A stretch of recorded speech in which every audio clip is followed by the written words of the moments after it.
Good morning, Chapel Cross. Good to see you. And anybody else joining us, if you get a chance, type in hello to know so we know you can hear us and see us. We are studying the book of Genesis. This is week 3, but week 2 of actually being in the text. Is it Genesis? Yeah. I'm not good at spelling, so you can ask my wife about that. Genesis. So last week we got through 26 verses of chapter 1, and we talked about how God created spaces in the first 3 days. So you had light. And when I say spaces, it's not just light's not space necessarily, but he separated light from the darkness. Day 2 was the Shemayims, or the heavens, also the expanse. So pretty much air. And water, and then the third day he separated land from the air and water. So these 3 spaces are created in the first 2 days, and then he fills those spaces on days 4, 5, and 6. 4, 5, and 6. So what do you do to fill light and darkness? That's the sun, the moon, and the stars. And we talked about how the sun and the moon, the Hebrew word, they mashal, they are marshals of the sky. The sun, the marshal of the day, the bigger one, the greater one. The Bible even says the greater one to rule the day, and the lesser one to rule the night. Day 5 is the birds and the water creatures. So let's put fish for now, but I would assume that means whales and porpoises as well, and stuff that lives in the water exclusively. So I think frogs are probably on day 6, but I'm not going to make a judgment on that. But day 6, you have the land animals and human beings, land animals. So day 6 would include your cattle, your dogs, your dinosaurs, which day 5 I think would include your sea dragons, and day 6 would be your Tyrannosaurus rexes, your brontosauruses, or whatever they're called. I know there's another name for them.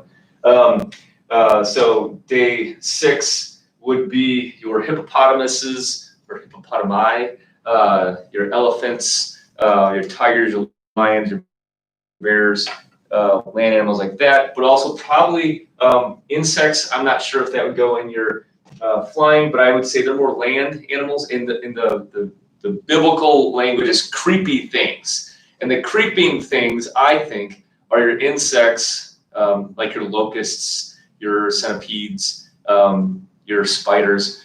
As well as your reptiles and your amphibians. So I'd put all of those in the creeping things. And the reason I put those in the creeping things is I believe the creeping things, first of all, they team together as opposed to other land animals. So the creeping things always team together. So like centipedes team together, spiders team together, insects team together, and then frogs team together.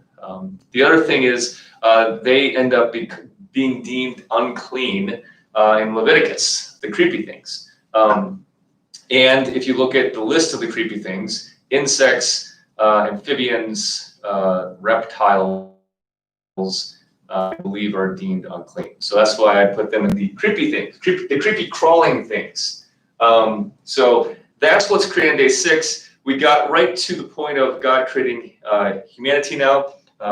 It's the first poem in the Bible, of the first example of poetic literature, verse 27. So God created man in his own image, and in the image he created him, male and female he created them. One other thing to mention, we talked about on these 6 days, there was two things mentioned about each day. There was evening and morning, and it was all tov in the Hebrew, good, which again we talked about is not just okay, but it's really, really, really fascinating good. That's what Tov is the opposite of evil. It's not the equal of okay. So verse 27, God created man in his own image. In the image of God, he created him, male and female. So people have spent hours and pages trying to decipher what image means. And instead of saying this is what image means, I would say this is what image does not mean.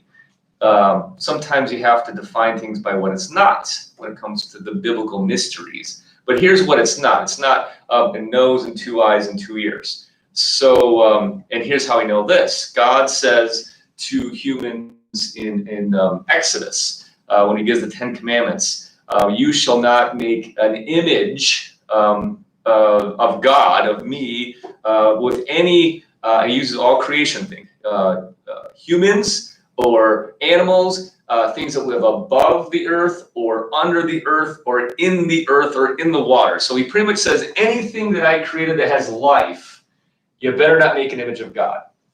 So God's image is not a face necessarily with stuff like that. Take human image in the flesh of Jesus, so that's true. So you can say Jesus has an image, but that's not what we're talking about here. So what are we talking about? God created man in his own image. Some people have said, well, it's reason. You know, that's because animals don't have the image of God, but humans do, and animals don't have reason. I would say, well, it's more than just reason. That could be part of the thing.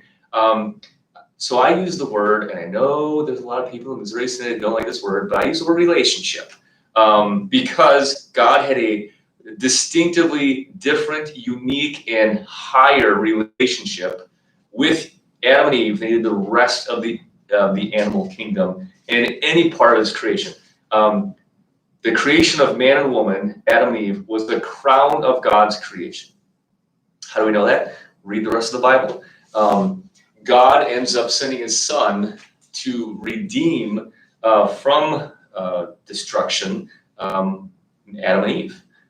He dies in the flesh of Adam and Eve. He does not die in the flesh of a hippopotamus. That's not to say God does not like animals. And I believe that God's going to raise animals in the new creation. But Adam and Eve are a much higher, unique, beautiful relationship with God, and that's the image of God. So I would use the word relationship. People say, well, the word relationship's not in the Bible. Well, the word love is in the Bible. That's not to say that God didn't love the rest of creation, but God had a unique relationship.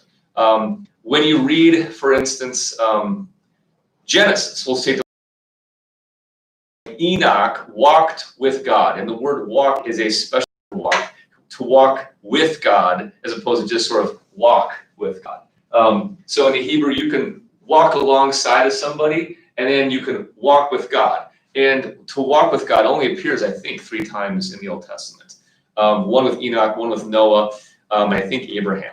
And it happens really only in Genesis. It might happen in the prophets. Isaiah might use it obscurely once, but I have to double check on that. Then you move from walking with God to Abraham believes in God, and it was credited to him as righteousness. So that's this new thing that happens in Genesis 15. The idea of believing in. So like animals don't believe in God. And then that whole word is sort of expounded or blown up in the book of Exodus with the word yada, which is the simple word to know, which I believe also is Yoda. Yoda is the knowing one. I would love to talk to, is it George Lucas or Spielberg Lucas, probably. Lucas, if he had some, there's obviously some all different types of religious components in Star Wars, but I wonder if Yoda was actually the Hebrew, from the Hebrew. So anyways, Yoda means the knowing one. Yada means to know. And in Exodus, there's this big sort of new theology of yada, to know. And in fact, I've sat at the feet of one great non-Lutheran scholar, Elmer Martins. I think he was a Mennonite Old Testament scholar, and he wrote a book on.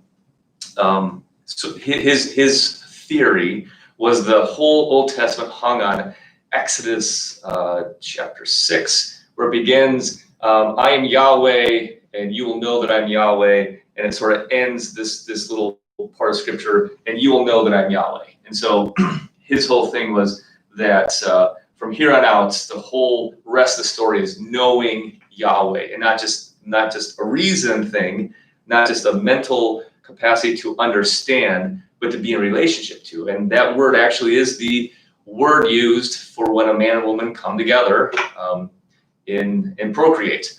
So consummate a marriage. So not to say that humans do that with God again, but it's an intimate word, more than just understanding or knowing or walking beside somebody. It's that walking with, having a relationship with, being in a very intimate relationship. So that's Adam and Eve with God. Notice there is male and female. He created them. And this is a passage that Jesus is questioned on divorce. Matthew chapter 19, the Pharisees or the Sadducees come to him and they ask about divorce. And they're just trying to set a trap for him. And Jesus says, have you not read? And he quotes Genesis 1 and Genesis 2. If he would have asked any question on marriage or male and female relationships, Jesus probably would have answered, have you not read? So God creates male and female, and that's part of the image of God. Does that mean God's a male and female? No, it just, God created them male and female. Verse 28, God blessed them. So that's the first word we see, blessed. He blesses them, and God says to them, be fruitful and multiply, fill the earth and subdue it. The word subdue it does not mean be mean to it. It does not mean put them into slavery. It's more of just sort of a general word for rule over it, just like I subdue my backyard. So I took out the play, we took out the play place, and now we're planting grass. I chose not to plant the garden this year, but that's how I'm, quote unquote, subduing my backyard. I did do a lot of weeding and plant grass and do all other kinds of things. Have dominion over the fish of the sea and over the birds of the heavens and over every living thing that moves on the earth. Again, God here is just simply saying you're in charge. You're the lead steward of it. And again, right now, as we'll see, everything's good. It's very good.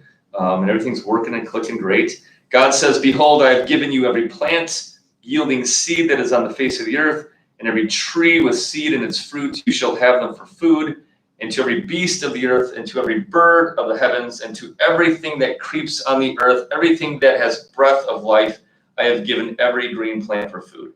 So God creates everything, and now he gives the sustenance for everything, food, and right now everybody's a vegetarian.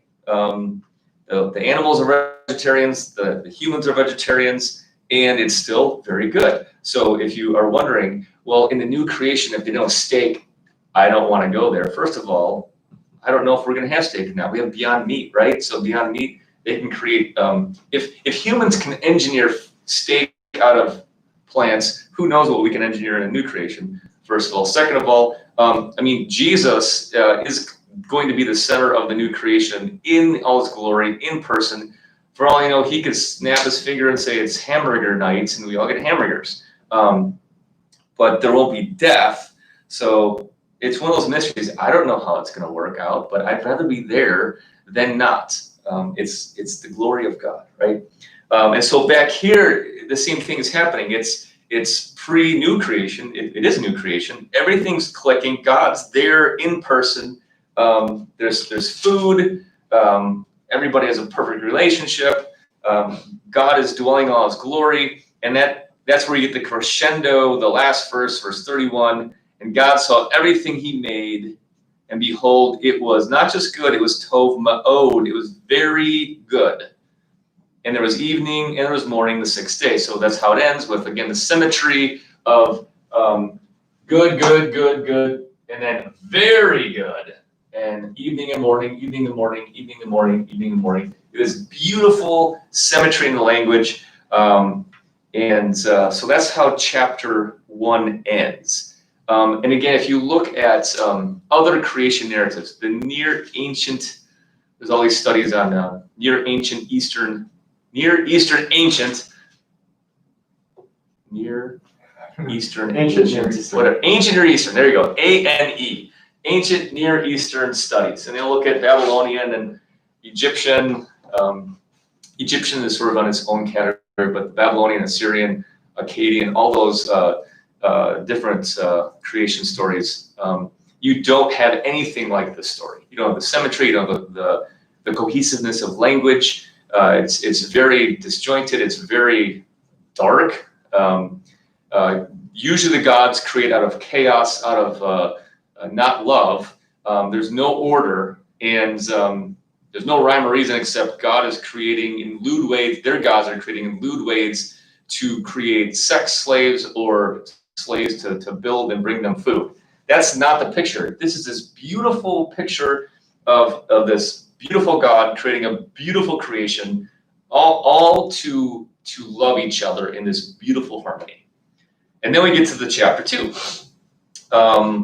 which leads us to the 7th day. Thus the heavens and the earth were finished, and all the host of them. And that is not to say again that this is an important point. So like Pluto was there, and Saturn were there. They weren't evolving. Although I should be careful in how I say that because I'm not an astronomer. There are stars that do come. James, you can correct me if I'm wrong. But Okay. anyways, that is not to say that every species had been created. Wait. Everything that's kind. So there were dogs, but there weren't necessarily chihuahuas. Does that make sense? So there were, James was talking about, there were birds, lots of birds, and lots of kinds of birds, but there might not have been hummingbirds yet. I'm not sure on that. So if there were, great. If there weren't, not a big deal. There were tons of trees, but was every tree existing then? No. So we do believe in microevolution. If you put 2 dogs in a forest and walk away for a long time, and you come back, you're going to have all kinds of different dogs. This is the way it is. But you're not going to have birds unless you have birds.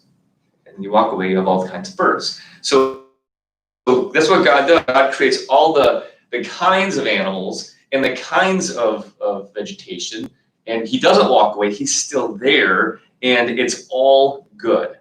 And then they start doing what God told them to do, be fruitful and multiply.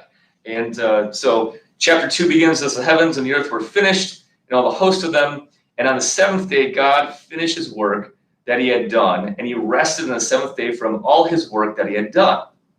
So God blessed the 7th day and made it holy, because on it God rested from all his work that he had done in creation. So what does that mean? That's another sort of mystery of the text. What does it mean that God rested? Well, he wasn't tired. God doesn't get tired. That's in the Bible.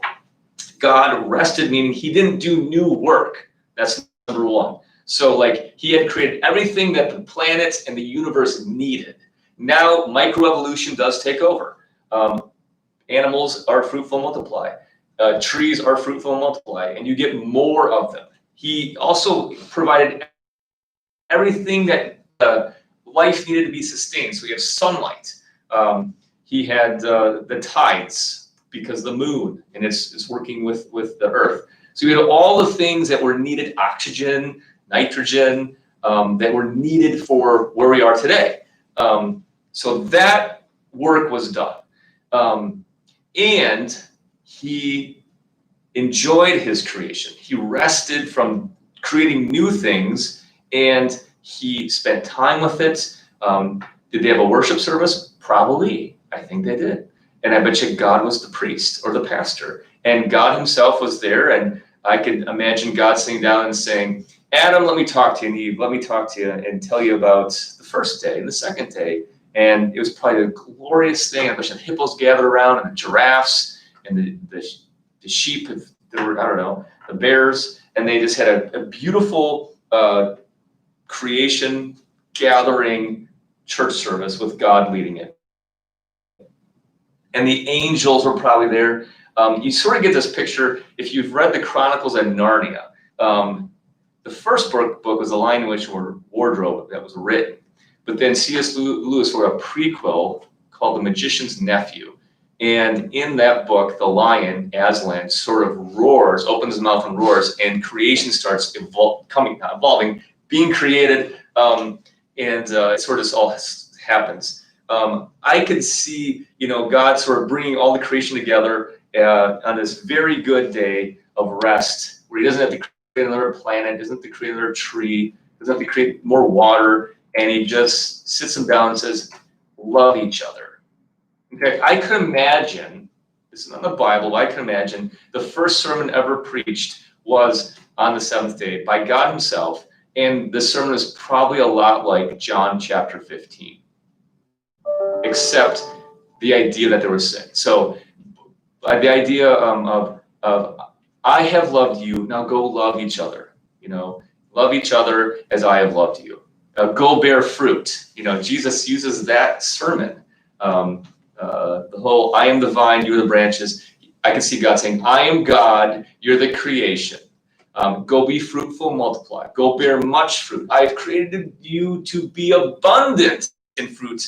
And that's exactly what Jesus tells the disciples in John 15 before he dies and rises, to bring in the new creation. So I think this is sort of the fun part of Genesis for me, is taking the doctrines of what we know, that it was a very good creation, that it was perfect, that God was there in perfect relationship, that Adam and Eve still had the image of God, that they were to rule over in a lovingly kind way over creation. There was not dirty water, there was not dirty air, there was no war, there were no diseases, just a beautiful creation with God at the center. It's fun to imagine what that would look like. And we've never really, if you've never thought about this, there's only two people in the history of the world who know what that feels like: Adam and Eve. We do not know. I've been asked this question many times: how long did it last? And the answer is we do not know. My answer is it was not millions of years. I'm a young Earth creationist. I'll explain more as we go along. But I'm probably a 7,000 to 10,000 year creationist. There was this brand new article. They found a footprint of a man who lived 150,000 years ago in Saudi Arabia. We'll get into more about that.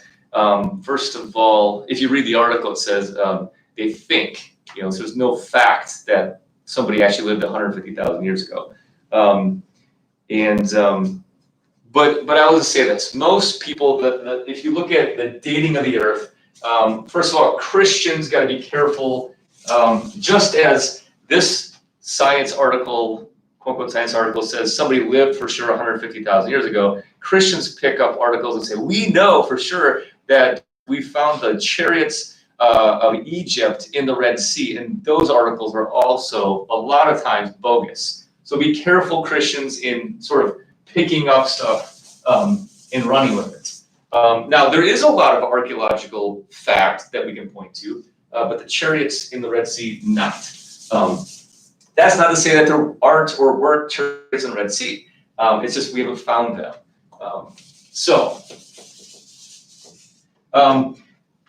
The big sort of, when people say, well, you don't believe in science, the discussions are more about origins, the origin. So like Christians definitely believe in science. Science is a gift from God, and we believe in the laws of science. But the origins, and there's other mysteries of science, just like there's mysteries in theology, right? Like, how can you explain three gods in one? I can't. There's mysteries in math, and we put math and science and theology all together. Math will mess up science as much as math can mess up theology, to tell you that much.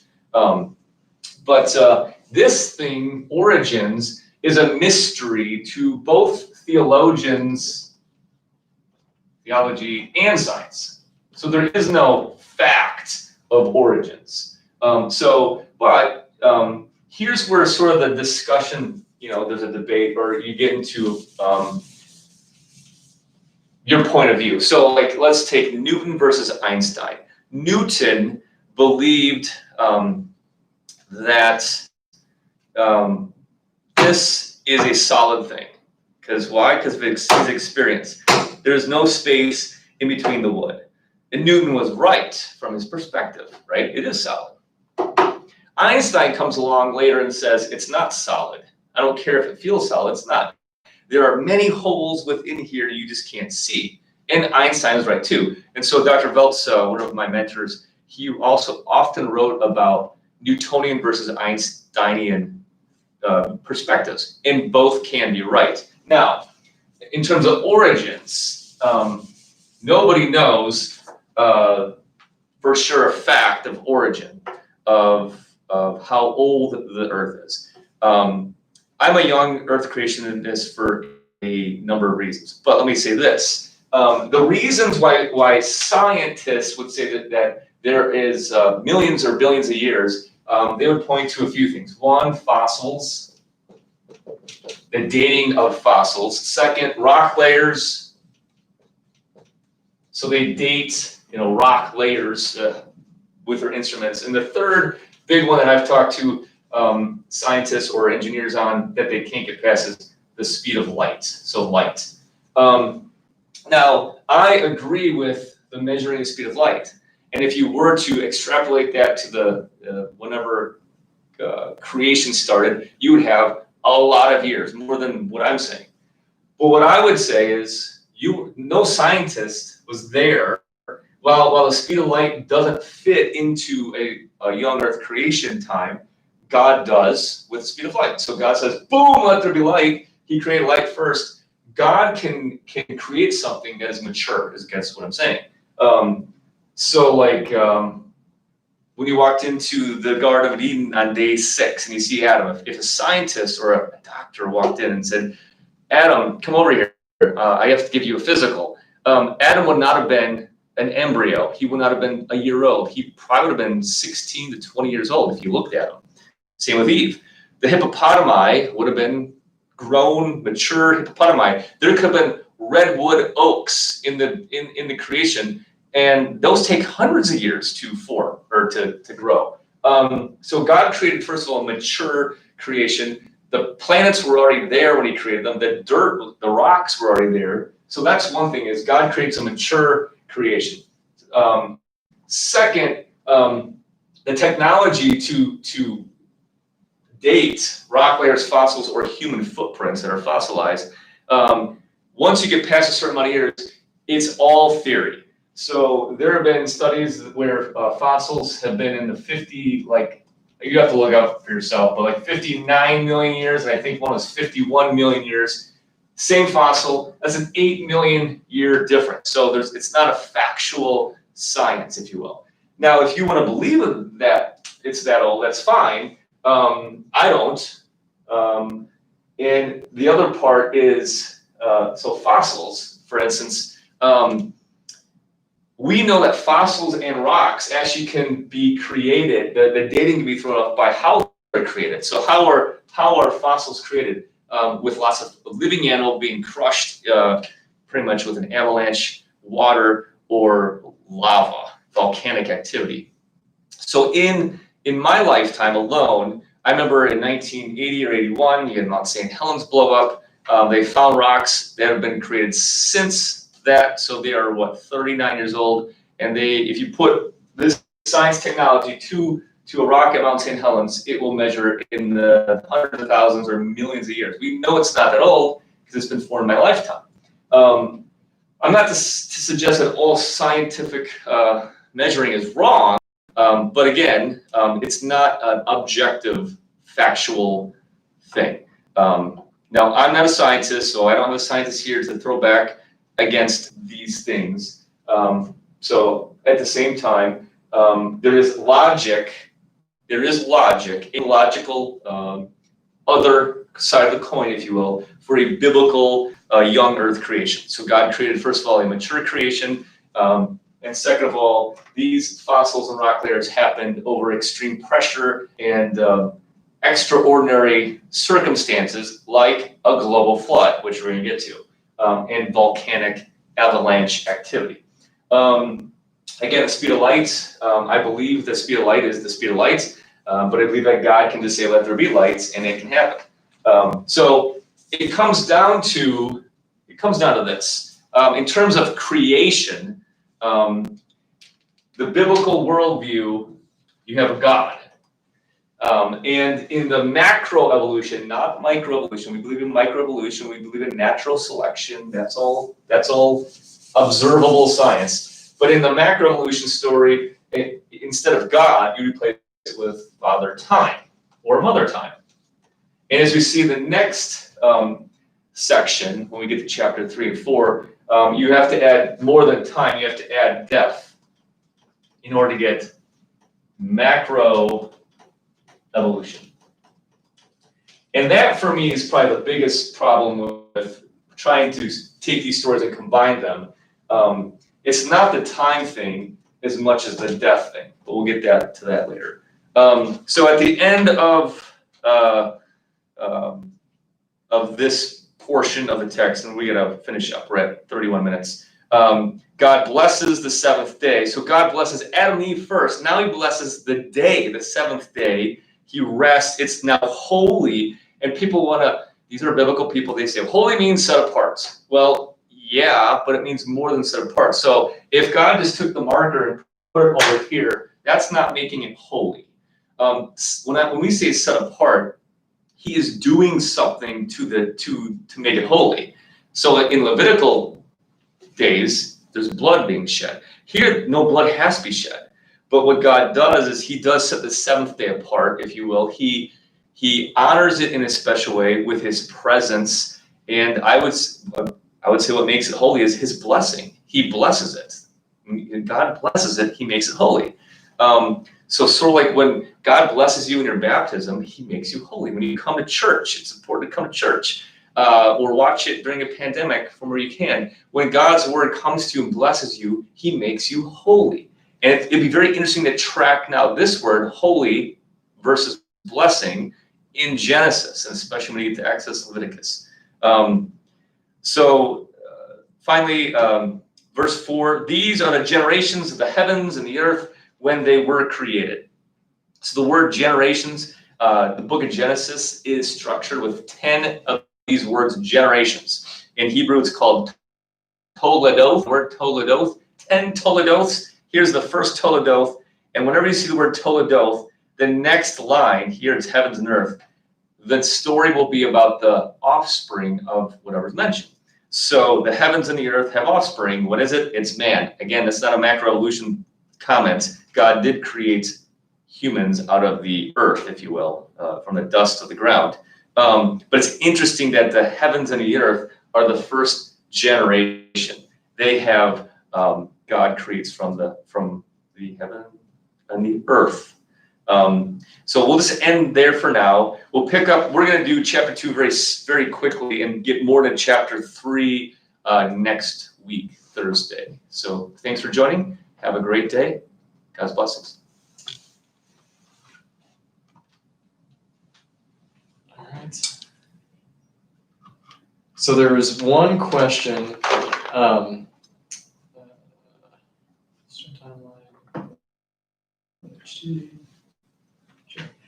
There was one question, but I didn't throw it out to you because it really has to do more with Genesis 3. It was Olivia's. I'll have to pull it back up on Facebook to bring it up. Her comment was, my husband, non-believer, always wants to know why the serpent, the devil, was ever allowed in the garden. So I figured I just told her we'll get to that next week or when we get to Genesis 3 because it fits better there. But that's a good question. So that's a good question. See, those are the ones I love. You can use that to start off if you want, or when we get to that part.